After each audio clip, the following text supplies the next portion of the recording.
রহমান বিএনপির ভারপ্রাপ্ত চেয়ারম্যান জনাব তারেক রহমানের প্রার্থী। আজকে নওগাঁ জেলার প্রার্থী নয়, আজকে আমাদের বিএনপির ভারপ্রাপ্ত চেয়ারম্যান জনাব তারেক রহমানের প্রার্থী।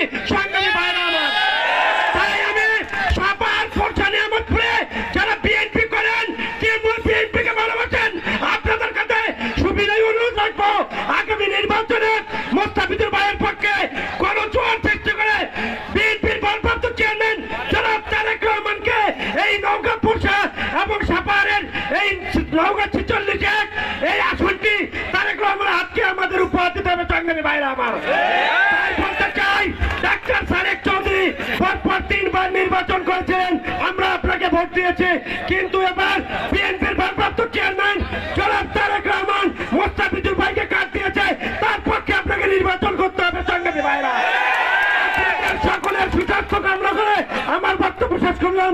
খোদা হাফেজ। বাংলাদেশ জিন্দাবাদ, শহীদ জিয়া খালেদা জিন্দাবাদ, তারেক রহমান, সবাইকে ধন্যবাদ।